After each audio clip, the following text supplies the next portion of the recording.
It is Bengals week. AFC North rivalries are back. Talk about that and so much more in this episode of the Purple Rain podcast.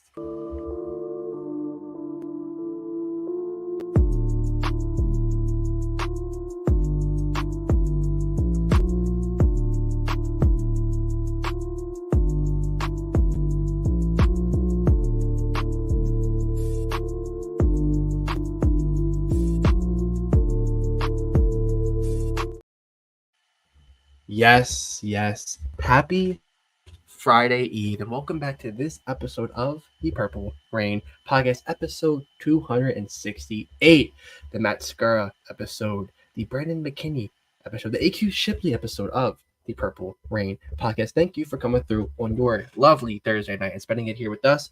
It is AFC North Hate Week. It is Bengals Week. So much to talk about. But first and foremost, the housekeeping. You follow us on Instagram at the Purple Rain Podcast. Follow this guy over here on Instagram, on X at Sutton. Follow me on Instagram at simplyas10.prod or on X at simplyas10. And most importantly, our sponsor, Manscaped. Go on there, use code PRP, 20% off your whole entire order and free international shipping. It is the kicker. It doesn't get better than that. So, with that being said, thank you all once again for coming through this episode of the Purple Rain Podcast. It is Bengals week. It is our first AFC North matchup of the year, so it means a little bit more. You know, these games kind of mean double in that sense, you know, to win your division. But gotta ask you first and foremost, Sutton, how was your week going? How are we doing? Week is going well. You know, just kind of thinking about that Bills victory on Sunday Night Football and kind of where this team can go next. The possibilities are really endless, and I'm excited as hell for it. I've been thinking about it all week, to be quite honest with you, and I'm looking forward to this Bengals matchup this week. Yeah, I am too. I mean, I like our matchup. I think it's favorable on our end, but, you know, going into Cincinnati, it's not a guarantee. There's no guarantee win in football. But let's bring up the chat. You have Dre saying, "What's up, Purple Rain Gang? What is going on?" Dre, you say K-Dog showing a lot of the replay gang as always. You know, if you are part of the replay gang, drop in the comment down below. Let us know. Hashtag replay gang. Yeah, and I see SG saying, yo, what's up, Rain Gang? Wasn't a good day yesterday. My Orioles just didn't show up. Yeah, SG. It was awful. 3 runs in 2 games, and another Kansas City team knocks us out the playoffs. I'm tired of Kansas City. I'll just put it that simple. Like, they beat us in football, beat us in baseball. Hopefully we can get them back this year. I would love to see them again and, you know, get back. But yeah, Orioles, 1 run in 18 innings is not going to win you any game. So they deserve to get knocked out, unfortunately. But now our full focus is on football. Football. But before our matchup, there have been rumors circulating. I know you've seen them. You brought it up about one Davante Adams. He has requested a trade. Surely not, right? I mean, he says he prefers to be traded, if I'm not mistaken. Oh, prefers. Okay. Yes.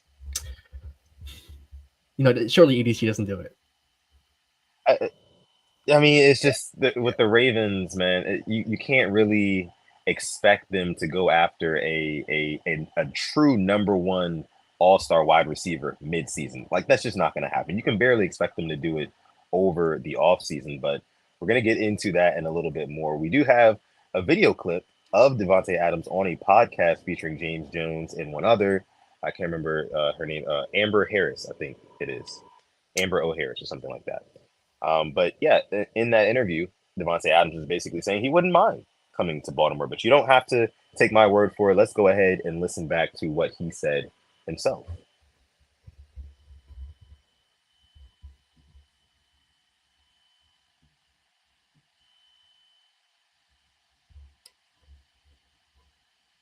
I cannot hear the sound. Okay. No sound? Hold on. Yeah, no sound. Oh, wow. Hold on. All right. Hold on. Technical difficulties. Let's get it back going. Run it back. Yes. So he was asked about the option of playing with Lamar Jackson, correct? Yes. Okay. All right. Yeah, and he had a very interesting answer when you get that pulled up, but it's definitely something that's been circulating in the Twitterverse, and the Ravens fans are bringing it up a lot, and it definitely has given some fans a glimmer of hope of him coming here. with the answer.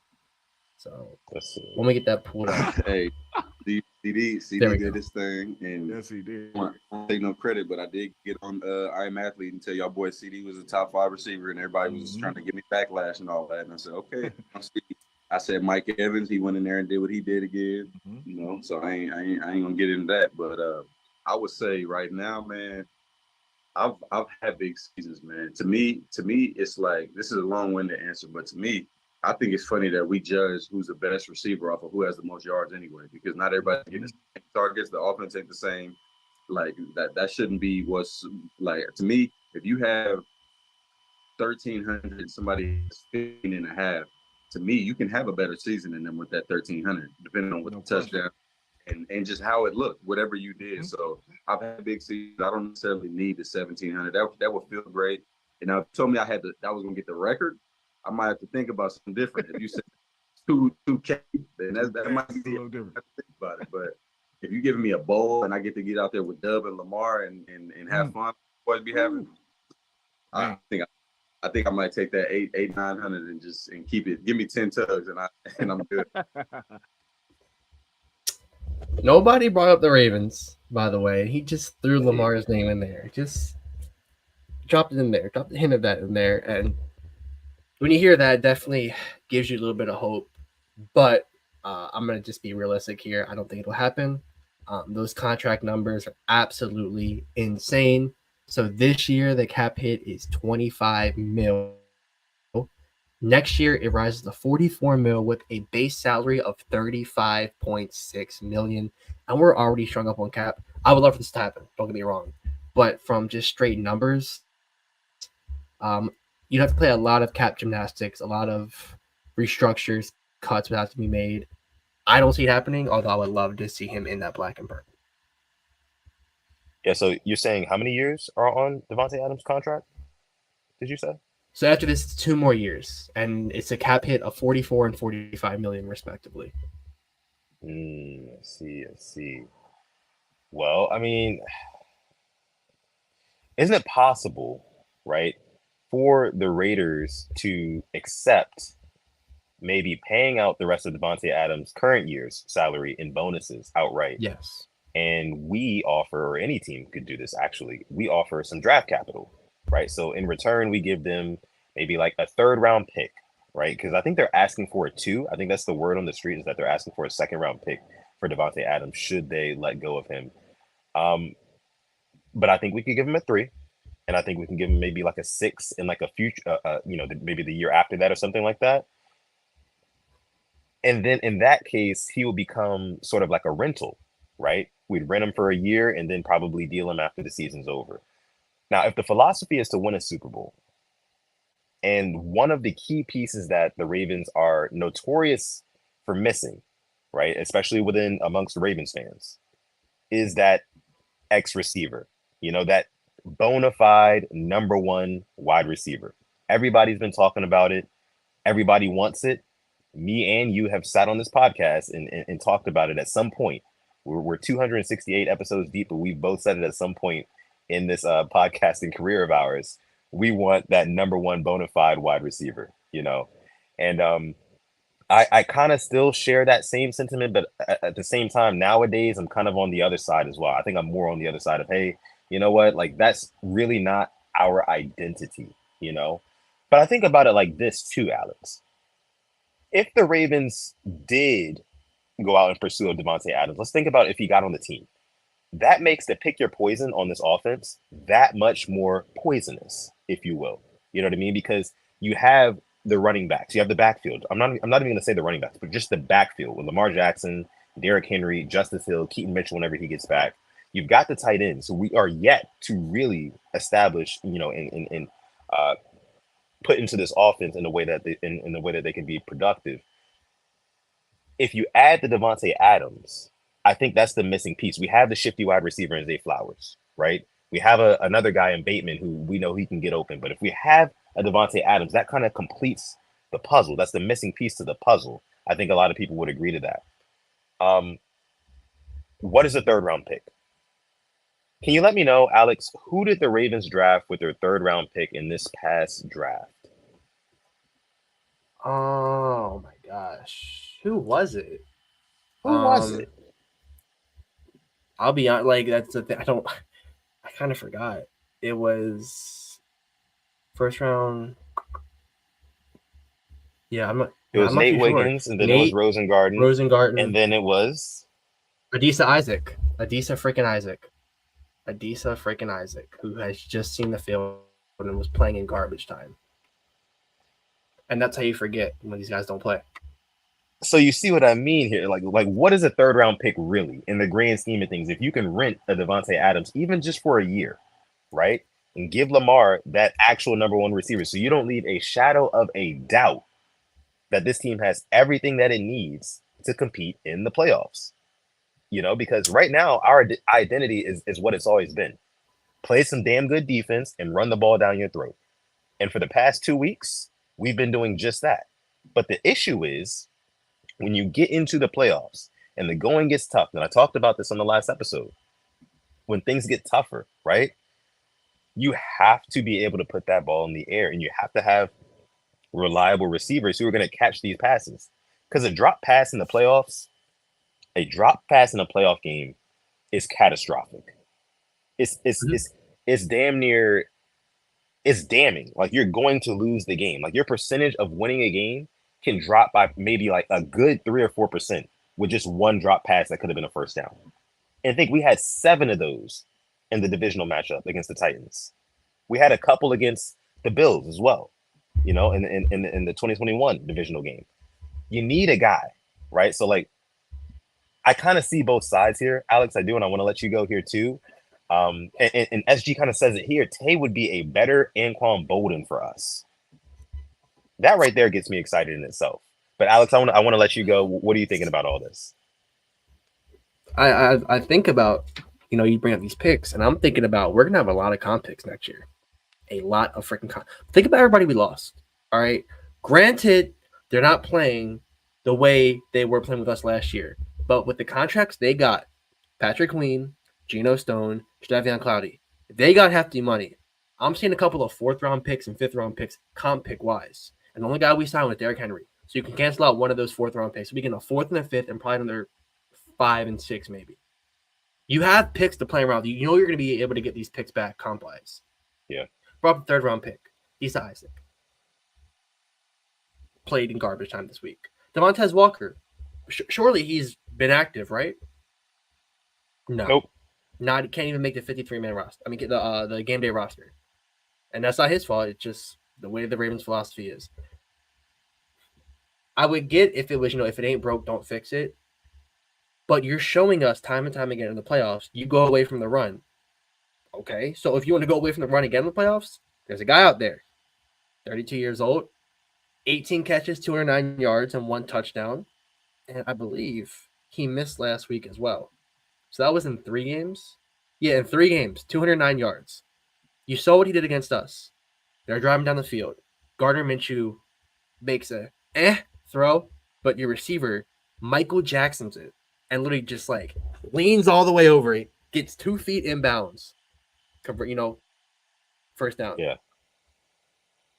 That's playoff football. Once again, this is no shade. I love Zay Flowers, but the drop last week in that game, thankfully didn't come back to haunt us. Yeah. If it's a closer game, that was a pinpoint ball.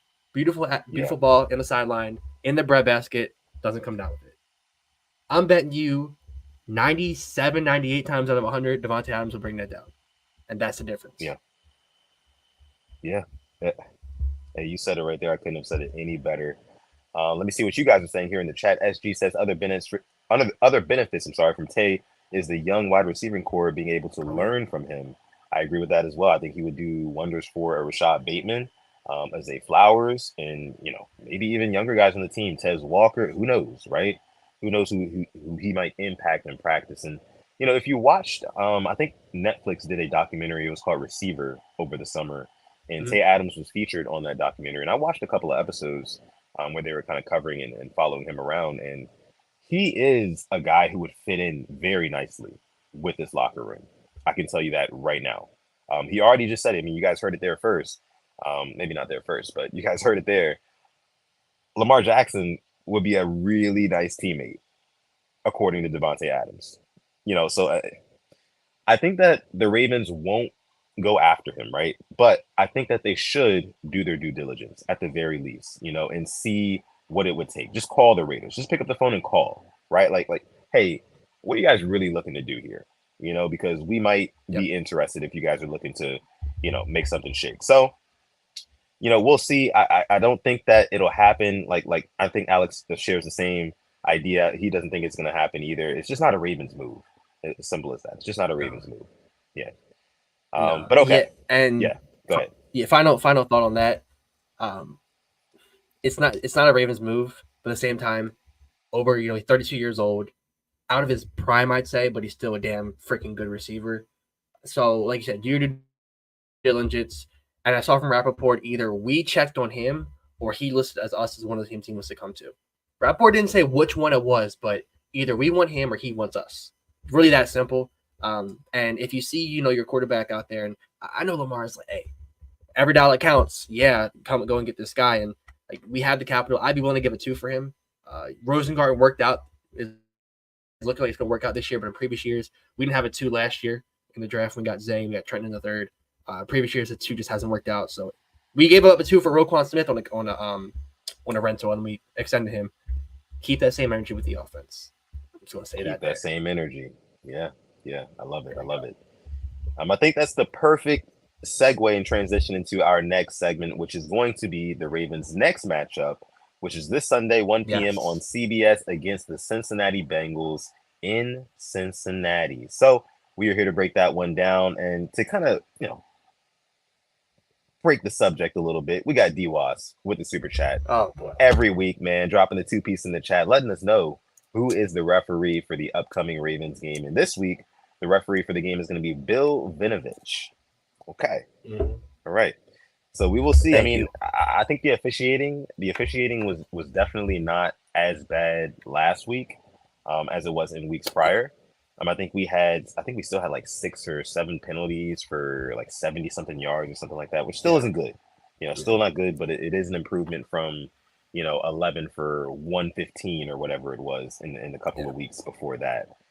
So DWAS, yes, we will wait and see how Bill Vinovich and his crew officiates this game between what should be a physical game between the Cincinnati Bengals and the Baltimore Ravens. Thank you so much for your super chat donation. We really do appreciate that. Alex, so as you know, it is time to get into our Purple Rain preview report, right? It's time for some ball talk, right? It's time for some ball talk brought to you by none other than Manscaped. We got a matchup to break down, man. It's week 5 already. Week 5 already, man. It's crazy. It's crazy. To start this one off, the Ravens versus Bengals full preview. First of all, like the video if you are in here. Subscribe to the channel as well if you are enjoying the content you're watching. We got just over 70 people watching live right now. Hello to each and every one of you guys. Make sure you like the video. Thank you so much for tuning in to this episode 268 of the Purple Rain podcast. We're going to start off with the I-word report, see who's hurt, who's not. It's not looking too bad for me, at least. I think I'm a little bit optimistic about this one, but I'll let you run through it. Take it away, Alex. Yeah, so we have some good news. We have Chris Board practicing in full, Michael Pearson full, who missed last week, and Brent Urban in full. Andrew Voorhees has been limited the past 2 days with that ankle I-word, and then Arthur Millette back on the designated for return from the IR. He has, I think, 3 weeks to be activated. Knee and hamstring was limited yesterday, didn't practice today. Not really worried. He has to, build it up as in practice since training camp. Then Rasheen Ali, late round draft pick, limited today, working back from that neck I-word, which is good. So it'll save us from the practice squad call-ups we've been using every week on third running backs. And then moving down to the Bengals. I'm going to skip over the fulls. We'll talk about some of the limiteds. Trey Hendrickson, neck and back, limited both days. BJ Hill, limited both days. And then Jermaine Pratt, limited. I fully expect him to play. Sheldon Rankins didn't practice. Mike Hilton didn't practice. I'm keeping my eyes on those 2. That's a D-tackle and a defensive back. And the way this run game has looked, you need everybody healthy to play us, especially down there in the trenches. So if those 2 can't go, and then if Mike Hilton can't go, I'm liking our receiver a DB matchup. So from our end, we're looking good health wise, and they look pretty good healthy too. But just those two right there, just not practicing. Tomorrow's gonna be a big day. If they both don't practice, yeah, they won't be playing. So Ravens wise, we're looking good health wise. But yeah, I mean, the only guy not practicing isn't even on the 53-man roster right now. What do you take away from either of these reports? Yeah, so one question, I'm just gonna kind of flip it back on you really quick. With the offensive line, specifically speaking, the left guard position, do you want to Yeah, see Voorhees out there, or do you think we give Patrick McCarry another go? you keep what worked last week. I think you don't want to rush this guy back from an ankle I-word when we Yeah, know what he came off of. Like if he's not fully healthy and we look that good last week, you trot that same 5 out there, and I hope it works because it worked last week. And you let those guys gel in it. If that's the 5, that's the 5. And you have Voorhees to come in, if something goes bad. But he's not 100% right now. He's not full, so don't rush him out there. yeah, no, I totally agree with that one there. And that's why I asked you about it, because I mean, I kind of figured you thought the same thing. Another thing, like Yeah, you mentioned, a really good point that you brought up, that defensive line. If Sheldon Rankins can't go, and like you mentioned, the DB Mike Hilton, but specifically if Sheldon Rankins can't go and they're rotating in a backup at that position, oh, the run game, it might be another 100+ day for Derrick Henry, in this running room. It's going to be. Well, I want to save a lot of what I got to say for the keys to victory. yeah. So enough of the I word report. Let's get into the matchup breakdown between these two teams. As we have over 90 people watching live right now. Hello, thank you guys for joining the Hello. show. Make sure you like the video and make sure you comment in the live chat. Comment in the live chat. Let us know you are here. We would love to bring you up on screen. Purple Rain preview time. Ravens versus Bengals in Cincinnati. Running through what we see here, the Ravens are throwing for 215 a game, which is ranked 18th in the league. They are rushing for 220 a game, which is ranked first in the league. Shouts out to our boys for that. Allowing 258 through the air, which is 29th in the league. I mean, it's an improvement from the dead last, right? Because I mean, we're maybe we're getting there. We'll see what Zach or his defense can produce this week. Rushing yards allowed a game, first in the league, only giving up 57 on the ground. Scoring 26.5 a game, which is ranked 5th in the league, and allowing 22 a game, which is 19th in the league. Going over to the Bengals side, they are throwing for 245 yards a game, which is ranked 7th. They are rushing for 102 a game, which is 23rd in the league. They are allowing 181 through the air, which is 11th, and they are allowing 146 on the ground, which is ranked 25th. Scoring 26 a game, which is ranked 9th, and allowing 26 a game, which is ranked 27th. So, Alex, looking at these numbers and kind of everything that you've been thinking about this week leading up to this matchup, give me some of your keys to victory for the Ravens to walk out of Cincinnati and Paycor Stadium 3-2. Marlon, B. Steve, Nate Wiggins, Kyle Hamilton, Marcus Williams. Looking at you boys. You know what they're going to do to us. You know their caliber receivers, Jamar and T. Higgins, a fantastic 1 and 2. You have got to shut these guys down. I don't think they've really had their 1-2 breakout year this year. Jamar had that big touchdown last year, and the Panthers forgot how to tackle, I guess, on that play. But I'm looking at their passing yards a game, like 7th in the league, and look at their rushing yards, 23rd. I trust us to shut them down with the running game, and they're going to have to lean on that passing game. And you even got to watch out for the tight end because they got Mike Gesicki now, who historically he's been pretty good against us. Hasn't been elite, but he's been pretty good. Had the touchdowns with the Dolphins against us. So I guess my first key is the secondary locking up like they were last week. I thought they played extremely well outside of that Josh Allen X Factor play is really what I can call it because not many quarterbacks are making that play. And yeah, just locking those guys down, sticking their assignments and keeping Joe Burrow, keeping his eyes down the field. And that what kind of leads to another one is the pass rush, keeping Joe Burrow in hell. Kyle Van Noy, Odafe Owe, Ojabo, those guys getting the quarterback and hopefully making him make a mistake and throwing a pick to hopefully one of our safeties or cornerbacks. Yeah, love those. I mean, I hadn't thought about the DB room stepping up as much as I thought about the pass rush continuing to grow and build upon what they've done so far this season. I mean, I'm thinking about like a Kyle Van Noy, who I can never really go into a game truly expecting him to like go off and have a game, but he just always does. He's like averaging 2 sacks a game. So it's like shouts out to him, hats off to the guy. But I definitely think that the strong suit of this Bengals offense is going to be the passing game, like you said. Like they can't run the ball, and we happen to be the best at stopping the run. So they are going to have to put that ball in the air, which I think is going to be really, really good for. I think Kyle Hamilton is going to have a big game. I think he's going to be able to kind of sit back a little bit more this game, and I think he's going to have some. He's going to make some big plays. He's going to build upon what he did in that Bills game. I think that Bills game was kind of his coming out party for the season. So I expect him to build upon that. I do, if I want to give a bold prediction right now, I'd say that give me a Nate Wiggins pick. Give me a Nate Wiggins pick. I think that he goes and gets one this week after dropping 2 against the Bills. I watched the podcast where he was on with Marlon Humphrey and Jack Settleman, and he said that the reason why he dropped that ball at the end of the game was because the light was literally in his eyes, and he cannot see the ball until like literally the last millisecond before it got there.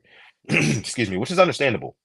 So for that reason, I do think, I do think that the Bengals will try to target Nate Wiggins a lot. They'll try to pick on him, just being the rookie and whatnot.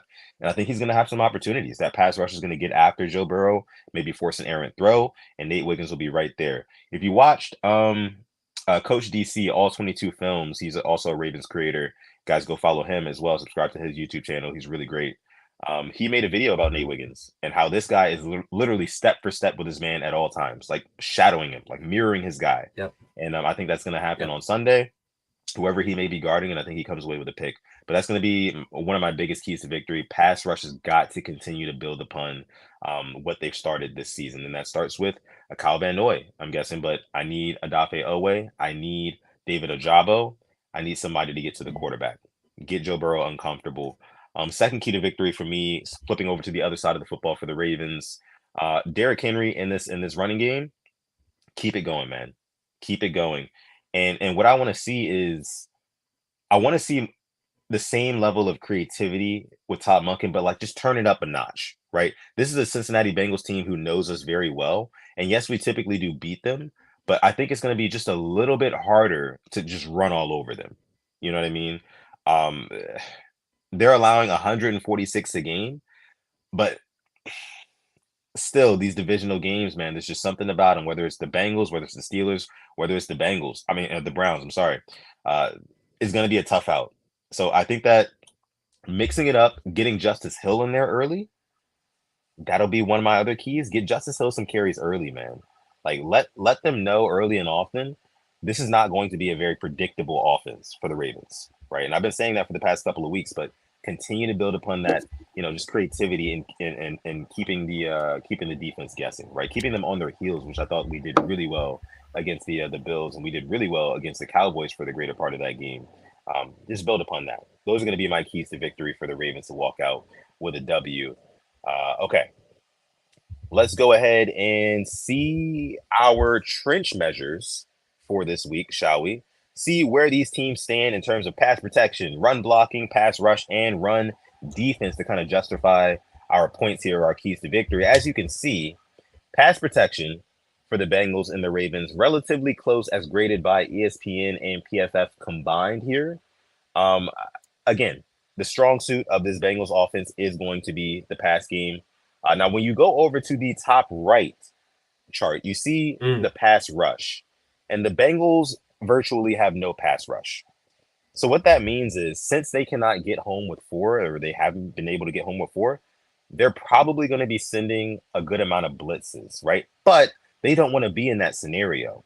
So guess what they're going to do? They're going to sell out to stop the run on early downs, so that way they can stay ahead of the chains and keep us behind the chains, right? Because they want us in second and long and third and long. They don't want us in second and 3 or third and short, So again, that's where that creativity and that kind of trickery is going to come into play for Todd Monken. Again, they're going to be expecting pass on first down. Maybe we fake it to Derrick Henry, hit somebody over the top, right? Let them know it's going to be a long game and we can hit you from all angles, right? That's going to be another one of my keys to victory. But looking at these charts here, Alex, what do you see and what do you take away from it mainly? I like what you said about the passing, because I remember last year on Thursday night, Lamar threw for 264. Odell 4 for 116, Zay 3 for 43, Aguilar 1 for 37, Andrews 2 for 23 before he went down. I kind of think if they do want us to pass, I think the tight ends will be a lot more involved. If they really do set out to stop this run, I hope Todd Monken does get creative, Justice Hill, because we saw it last week. Those dump offs of Justice Hill, the checkdowns, that's kind of like a secret weapon in this offense. Like it's low key kind of like a guaranteed first down. He's so shifty. He breaks these tackles. So if I'm looking at it now, I'm looking at some play action if they want to try to sell it to stop the run, because I think somebody will be opening in that check down area and they can take it. But I'm looking also at that run blocking. Yeah, I mean, maybe them getting rid of Mixon doesn't help, but just the run blocking either is not helping or doing any favors for them as well. So I kind of do hope they try to run it on us and then make them force to pass, because we know what to expect. But man, I'm just looking at that pass protection too. That's such a good sight to see. But I've done it is some of the Lamar attacks in there. But yeah, man, hopefully you do get creative. And I do want to see, if Derrick Henry's in the game, give me some passes. Don't make, like you said, don't make it one dimensional, and don't make us so predictable like we saw in the first 2 weeks. It felt like. Yeah. Don't be surprised if you see on the very first play of the game, 1st and 10, right? Ravens offense. Here's what I would call, at least. Okay. I would call play action boot, right? Have Lamar boot out to the left or the right, and, throw it to whoever's open. And that's an easy 10, 12 yards right there. First down. We get rolling that way. But then maybe like a toss to Derrick Henry or something like that. Get him out in space early. Get the wheels churning on him and let those guys know that, hey, it's going to be a long day. You're going to have to stop Derrick Henry. And, oh, yeah, when you're not stopping Derrick Henry, we can throw it to Zay Flowers. We can throw it to Isaiah Likely. Oh, you forgot about Mark Andrews? I know you didn't forget about Mark Andrews. And, oh, yeah, we got Lamar Jackson, too, who can also beat you. So it's all about kind of keeping the threats even to keep the defense honest, right? Like using your threats evenly to keep the defense honest, rather. And if that's something that Todd Monken can, kind of instill in this game plan, then I think that the Ravens fare very well in this one and in games to come. That's just what I think. Still over 90 people watching live. Thank you guys so much for joining this episode 268 of the Purple Rain podcast. Make sure you like the video. Subscribe to the channel as well if you are new. We do post every Monday and every Thursday. We go live, either previewing or reviewing a Ravens game. We have YouTube shorts dropping throughout the week. You can follow us on Instagram at the Purple Rain podcast. But thank you for joining. Absolutely. So what else you got, Alex, on this? Yeah, I mean, you bring up that first play, and I love it a lot. I'm thinking of the play against Dallas when everybody left Charlie Kolar wide open. I'm envisioning a Mark Andrews and Isaiah Likely. And we know he has that speed. And you break that off first play, and it really sets the tone for the rest of the game. It sets the tone for us to get, if you break it for 20, 30 yards, you bring in Derrick Henry the next play. Defense is already, here we go. It's going to be a long day.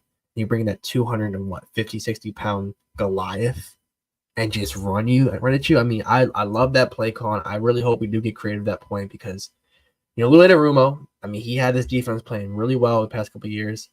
And, I kind of want to pick on a certain player on their defense. Former Raven, Geno Stone. Geno. He has not had the best of years. And I know he can be a ball hawk, but kind of want to, test him a little bit, because he's been one of their kind of defensive weak links, I'd say. He didn't look that good against the Panthers last week, I saw either. So, if you can beat him, you could have a big play there. But let's see if he wants to tackle Derrick Henry, since he's on the other side now. But yeah, man, I am looking forward to Sunday. And I think this is a time where we give our score predictions. Yes, it is.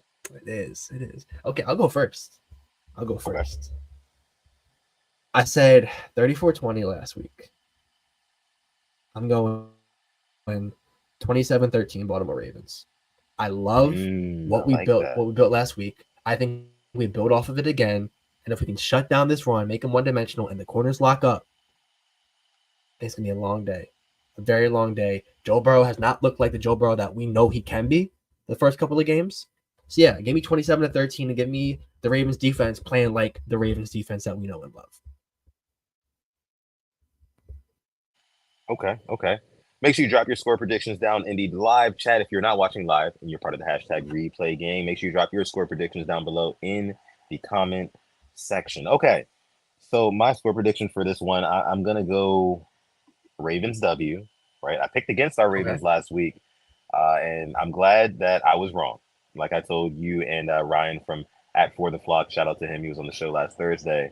I hope I'm wrong, and I hope you guys were right, and you guys were absolutely right, and I'm happy about that. But this week, I am picking the Ravens to win this one. I do think that they get the running game going sometime in the second quarter. I think you'll see Derrick Henry really start to break off some big ones, and that kind of start to lean on the Bengals defense, and I think we kind of run away from it from there. So let me go 31-16 Ravens. I'm gonna go Okay. 31-16 Okay. Ravens. I think we have another, plus 14 like victory, man. I think it's gonna be a fun day. I think it's gonna be a fun day for the Ravens. The offense, I think, is gonna continue to build. And I'm knocking on wood here, right? I hope I'm right about this. But I'm seeing a big day from one of our tight ends. I don't know exactly which one. It's so hard to Yep. tell. Yep. It's so hard to Yep. tell. Like first week, it was Likely. Second week, it was Mandrews, and we haven't seen any of them since then. So it's just you really can't tell. But I think one of them is going to have a touchdown. And like I said again, another one of my bold predictions for this game. I think that Nate Wiggins finally comes away with a pick. So, yeah, that's going to be the score predictions for this one. Let's go ahead and get into, while we have 100 people watching. Hello, thank you guys so much for joining the show. Make sure you comment down below, put something in the live chat, let us know you are here. But I think it's time for some picks, if I'm not mistaken. It might be that time of week for the NFL Week 5 pick segment. You guys know we got to bring it up on screen here. A look at last week, week 4. I hit for 56% of my picks. Simply hit for 63% of his picks. And Simply is actually 4-0 against me this season so far. He's had a higher pick percentage in every week. So shout out to Simply on that one. I'm looking to get on the board here, though. So let's go ahead and let's get into our... Actually, you know what? Alex, what do you have to say for yourself being 4-0 so far? I'm still not happy because I want to get over the 70% mark. I know the NFL was crazy, but I'm not going to let myself live down the couple weeks ago when I could have been damn near perfect. Dre said 32-24. Okay, I like the Ravens winning there. But I'll be honest, I got to admit, in fantasy this year, I'm 0-4 in 2 leagues. I'm bad. Like, I am a washed fantasy player. I am washed, and I will accept it. Maybe the picks now, maybe that's my thing. Maybe I focus more on picks and fantasy. But we are here, week 5. We have a game a night. And I'm feeling good about both of ours. I'm predicting now me and you get over 80%. There's some bye weeks this week, but I'm feeling good about this. I'm feeling good. I'm feeling really good about our picks. And you know what time it is. Let's do it. Yes. Hit that music. Starting tonight, Thursday night matchup. The Buccaneers against the Falcons. And you know what? I'm going with the Bucs. I'm going with Baker. I like what he showed me. Had that bad loss against the Broncos. What a statement last week against the Eagles. Absolutely mop them. Shoot them up, spin them out, go back to Philly. Give me the Buccaneers. Yeah, I'm going with the Bucs in this one too. I think that Todd Bowles defense can handle Kirk Cousins and the Falcons offense. So yeah, give me the Bucs. Next up, the Jets and the Vikings in London. 9:30 a.m. The 4-0 Vikings. Who would have thought? Sam freaking Darnold and the Vikings against the Jets. And I think I picked against the Vikings 3 out of the 4 times. And guess what? I'm picking the Vikings this week. The Jets showed me absolutely nothing last week against the Broncos. Give me the Vikings in this one. I'm going to go with Minnesota. The defense of Minnesota, I think, will be a little bit too much for Aaron Rodgers and the Jets offense, and I just don't think that with the Minnesota defense going up against them that this is going to be the week that Aaron Rodgers finally gets on the same page and starts to build more chemistry with Garrett Wilson, which he hasn't really been able to do. So give me Minnesota in this one. Next up, the Panthers and the Bears. Bears get a nice win that you called last week against the Rams, and guess what? I'm going with the Bears here. Take the note on that, especially Andy Dalton coming into play, one of his forward teams. Yeah, give me the Bears here. I think that the Bears defense steps up in this one. and Caleb starts to build some of that confidence, maybe 1, maybe 2 touchdowns from Caleb Williams. Give me the Bears. I gotta be honest, I don't know about this week because I'm seeing some of these matchups. These are some tough games, like this one. The Browns and the Commanders in Washington. The Commanders are absolutely flying high. Browns 1-3, but they have such a good defense. But Myles Garrett is banged up. With that being said, I'm going with the Commanders here. I think their great run continues. Give me Washington. I gotta go with the Commanders in this one too, man. And you know, it's been a long week of me going back and forth with Commanders fans on X because they just are feeling all high and mighty right now. They're smelling themselves, and I get it. You know, they finally got their guy Jaden Daniels, who I like a lot. And I think that, like you said, with Myles Garrett being banged up in this one, is the perfect opportunity for the Commanders to kind of build on their win streak here. So yeah, give me Washington. All right, talk about a toilet bowl. The Dolphins and the Patriots. And you know what? I don't know who I'm picking in this one because I wanted to pick the Patriots, but it just lost David Andrews, their leader on that line. Jacoby Brissett, 0 time whatsoever. But these are the same Dolphins that got blown out at home by the Titans and Mason Rudolph. For me, I think the Dolphins have too much talent to lose this game. I really hope so. And if Mike McDaniel is this great coach that I'm hearing, they have got to win this game. I'm going Miami in this game. Probably a hot take, but they've got to win this game. You've got to win this. Give me Miami. Yeah, I'm going with the chat here. I'm going to go with New England in this one. Miami, without Tua, and it's not even that I think that Tua is like necessarily that great, but without him, like their offense is just inept. You know, they really can't do much at all. So give me the Pats in this one. Next up, the Colts and the 0-4 Jacksonville Jaguars. You got Doug Pearson, low-key calling out the team, calling out the players. Like, great way to lose the locker room. I think he's leading the odds of the first head coach to get fired, too. It is in Jacksonville, and the Colts have a very good record in Jacksonville. I'm going to go with the Colts here. And it's going to be a close game, but I think the Jags go 0-5. Yeah.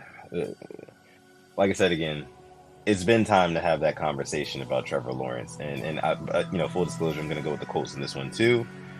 So yeah, give me the Colts. I just don't believe in the Jags at all, to be honest. Next up, the Bills and the Texans. I'm going to go with the Texans here in the Stephon Diggs revenge game. I think the Texans had a close game last week, I'm pretty sure. Yeah, 24-20 with the Jags. The Bills coming off of a hard loss to us. I think the Texans take this down late, and I think it's a Stephon Diggs big play to kind of just rub some salt in the wounds of his old team. This is going to be such a good game, man, because you got a pissed off Buffalo Bills who just got destroyed by the Baltimore Ravens in front of everybody, in front of the whole world. This is a tough one for me. That Bills defense, man. It's so tough to pick against the Texans. I'm going to go Houston in this one. I don't want to. I really want to pick the Bills, but I'm going to go Houston, man. I just think that they have a few more tools in the toolbox, unless Josh Allen can just go absolutely just superhuman, you know, and just do it all. But I don't necessarily see him being able to do that against this DeMeco Ryans-led team and defense. So give me the Houston Texans in this one. In a close one, though. In a close one. Very close. Next up, we're in a 4 o'clock window. I'm telling you, these games, it's really hard to pick. The Raiders and the Broncos in Denver. The Broncos have been playing these teams really hard. Sean Payton has them playing. But these are the Raiders that are 2-2. Beat the Browns last week. It's had a bad loss to the Panthers.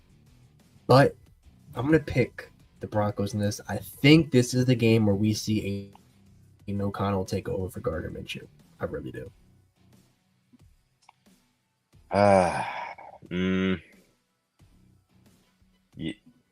Yeah, give me the Broncos in this one. I'll go Broncos. I don't think any Tay Adams playing. So yeah, give me Denver. I like what I've seen from Bo Nix too. Like, quiet as kept. Yeah. He hasn't been playing bad, you know. So shout out to Bo Nix. Shout out to the Broncos. Give me Denver in this one.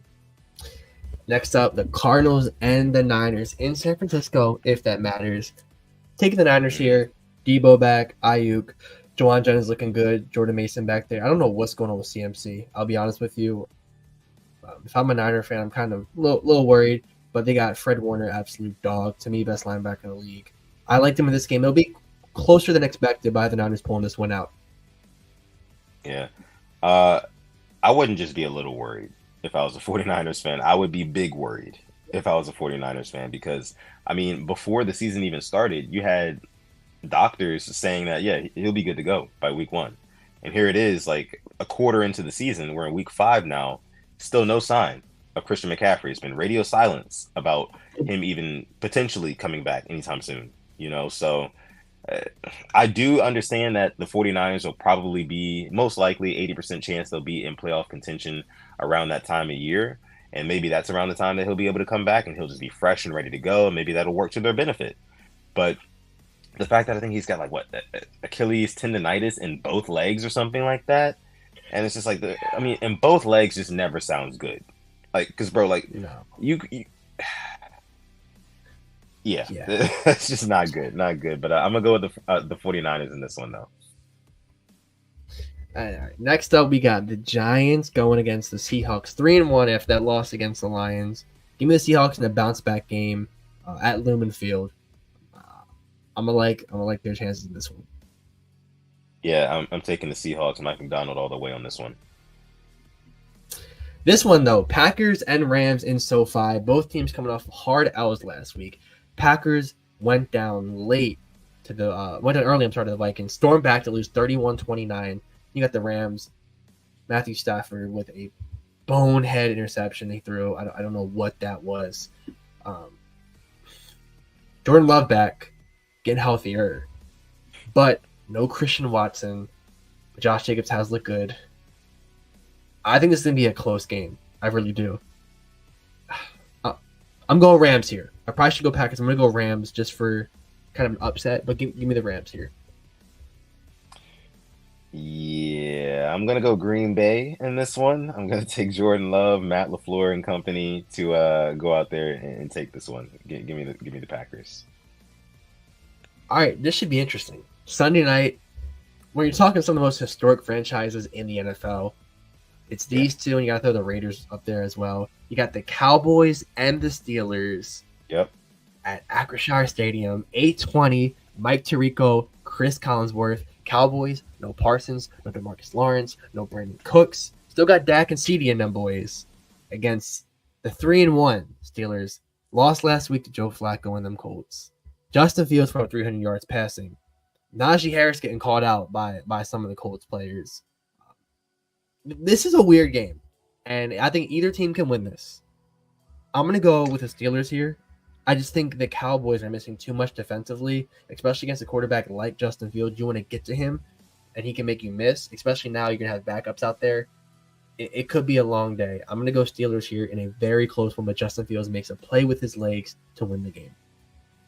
Yeah, I'm definitely going Pittsburgh in this game. Mainly because they're at home.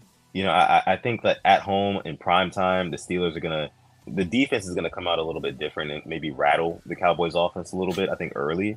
And I think from there it'll probably be more of like an ugly game. The Steelers don't put up a whole lot of points, right? But their defense can kind of hold you down. So I'm thinking like a low scoring, maybe 21-17, close game, but Steelers. Yeah, I was thinking 16-13, that type of I'm thinking like game. Not a garbage time touchdown, but like a late touchdown to like really, put it away, and then somebody maybe kicks a field goal or something. I don't know, something like that. Yeah, I got you there. Yeah, and I'm looking at, I think TJ Watt will have himself a game like he always seems like he does. But yeah, final game of the week, Saints and Chiefs in Kansas City. The dark magic Kansas City Chiefs, just Kansas City in general, ever since they've gotten Taylor Swift, everything goes right for them. Everybody, somehow miraculously is healthy when they look like they suffer season-ending outwards. Their baseball team goes from 100 losses to a playoff team winning series. Must be nice. The perfect city in the world, I guess. Game of the Chiefs in this one, 5-0. Yeah. As much as I want the Saints to go ahead and just get the upset in this one, and they might, you never know. Uh, Especially with no Rashee Rice, this will be the first week without Rashee Rice. Of course, there's still no Hollywood Brown, so I mean, you got Xavier Worthy, Sky Moore, and Travis Kelce. Make those guys work. If you can't, then because these 2-yard runs, 3-yard runs from Kareem Hunt, that ain't it. That ain't gonna work. No Pacheco. It's just, but I still think again the black magic. I think that they keep it close. I think that the Chiefs keep it close in this one. Maybe it's low scoring, just like the last game we talked about. But in the end, Patrick Mahomes makes a play, or there's a call, or something like that flips the game, and the Chiefs go home with a W, 5-0. So yeah, give me the Chiefs in this one. I'm glad you brought up call. So there was a call last week against the Chargers in the red zone. Could have went either way. Of course, goes to the Chiefs. But yeah, the less said, the better. Because I look like a very salty Ravens fan. Which guess what? I am. But yeah, and I get to see Nick Wright on my timeline blabbering about freaking the Royals now too. Like, yeah. The less said, the better. Less said, the better. But that is your week 5 picks for the NFL, and I hope we go over 80%. Had a few differences, but I think we can set ourselves up for a good week. But yeah, that is your Purple Rain picks for this week 5. Yes. And I think that is all we got. Maybe the Purple Rain parlay is about it. Oh yeah, we got the parlays. I got the FanDuel loaded up right here, right now, man. We got to put something together. Okay, so now it's time for the official Purple Rain parlay segment, where we will put together a nice 3-leg parlay that we hope hits. Because listen, these player props have been they've been not good at all lately. Alex was just telling me before the game, man, they've been absolutely dog shit. Excuse my language, for the Baltimore Ravens, because you just can't predict. You can't predict much at all with this offense, man. You can't. At least not for betting. So let's go ahead and see what we can do this week, right? See if we can get a W.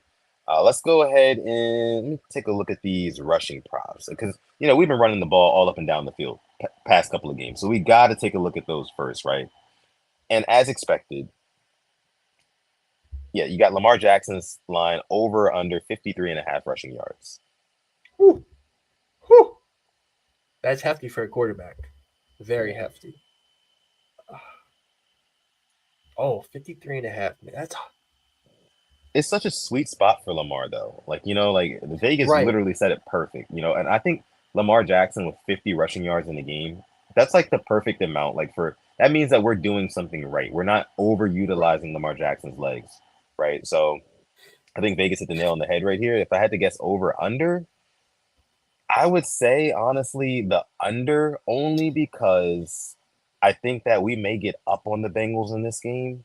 Yeah. And we're not going to risk running Lamar if we do get a lead on them, even if it's a 2-possession lead. I don't think we'll risk running Lamar. I think you'll see a lot more of Justice Hill and, maybe some Rashad Bateman crossing routes, things like that, But I would probably take the under on that. But do we want to put that on the parlay? What are you thinking? We're not a big fan of unders for our team, which we're not. I get. But you bring up somebody named Justice freaking Hill. And let me just take a look at them receiving lines for him. Let me take a gander. 2.5 over under. And I'll be honest. Oh, the receptions. Okay. Yeah, the receptions. I like the over on that. I think 3 catches. I think he can get 2 on the first drive. If we really want to sit there and. But then if you look at some plus money, we're talking about tight ends. Mark Andrews, 2.5 catches over plus 108. Wow, plus money. Mandrews, 1 p.m. CBS Mandrews. Crazy. Could it be the game? I mean, he had a terrible drop last week, though. A horrible, ugly drop. And nobody was really talking about that from what I saw this week. And I'm just thinking, I'm so confused. What happened to the Mark Andrews that we know and love? I don't know. But I do like that Justice Hill over 2.5 catches, because you got to think most teams are going to be playing zone coverage against us instead of man coverage. When that being said, when Justice Hill is in the game, most defenses aren't going to be paying as much attention to him as they would a Derrick Henry being in the backfield. So that opens up a lot of opportunity. especially if the pocket starts to break down, and by design. I say pocket breaks down on one play, that's one catch for Justice Hill because Lamar gets it out to him. And then there's also 2 design catches for Justice Hill. So I really like that line, Alex. I think and I can see him getting that even if we are up 2 scores or more. I can see him possibly still notching another reception. So yeah, we'll throw that on there. I like that. Over 2.5 receptions for Justice Hill. The plus money for Mandrew sounds so good. It does. It does. But Chad, are we trusting Mark Andrews to get 3 catches this week? I want to know if you're listening right now. We got almost 100 people watching still. If you're listening right now, do you think that Mark Andrews, Ravens tight end, will get 3 catches this Sunday against the Bengals? That's crazy. Yeah, and it's crazy. Isaiah Likely's odds are better for the over 2.5, -128, compared to the Andrews plus 108. That's really saying a lot. Of course, Bateman, same thing, line 2.5. Flowers line 4.5. I would like the Zay Flowers over, but 1 catch last week. Yeah, you know what I mean. But the weeks prior, it was. So I'm looking at the rushing Boz props. says No no Justice to Hill Mark rushing Andrews. Dre says yes. Casey says he thinks Mark Andrews gets 1 catch.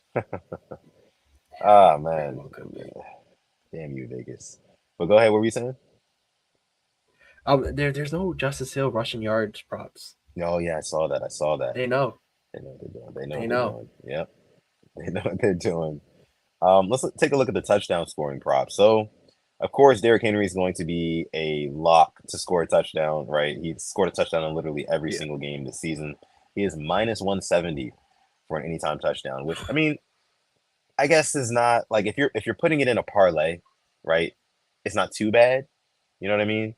No. So I think it's kind of a safe bet, to be honest with you.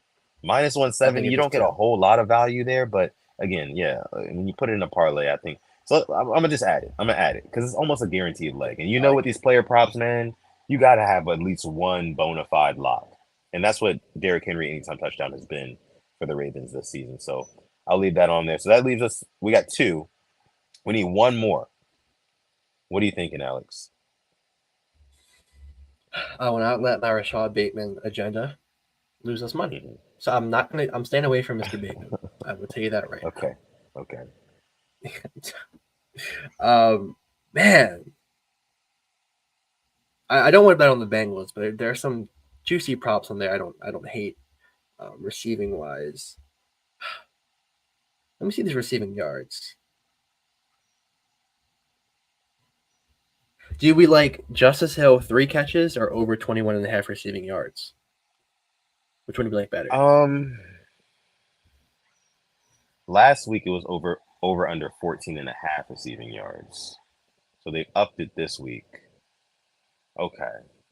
Interesting. Yeah. Oh my gosh, man. What I'll literally just go with whichever one has the better odds. Like the the higher payout. Which one is that? So it's -120 for the receiving yards. And -120 for the receptions. Same.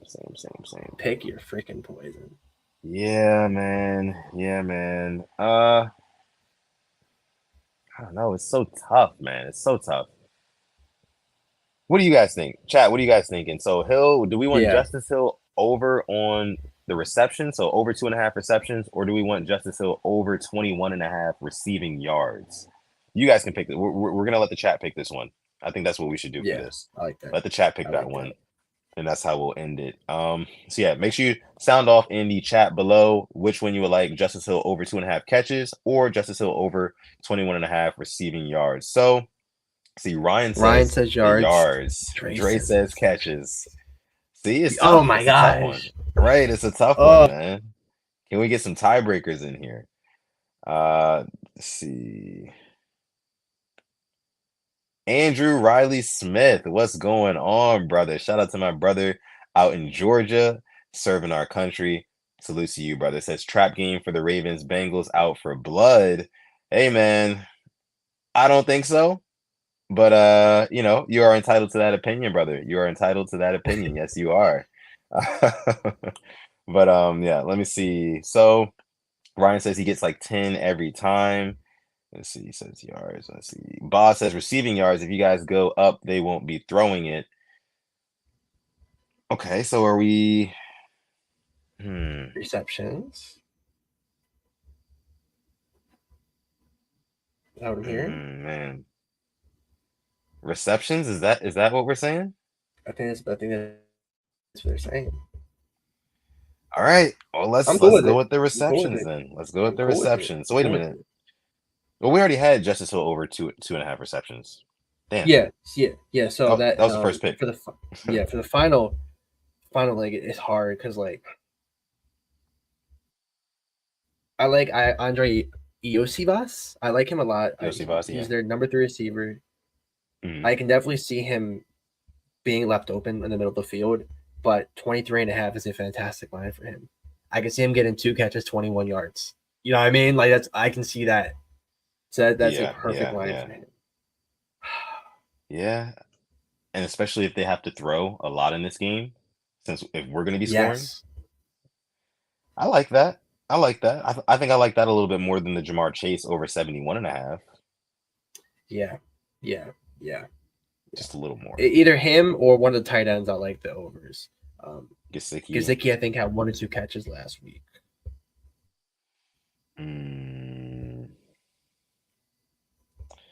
Since we went for the Justice Hill receptions, how about we do Iosivas over 23.5 receiving yards?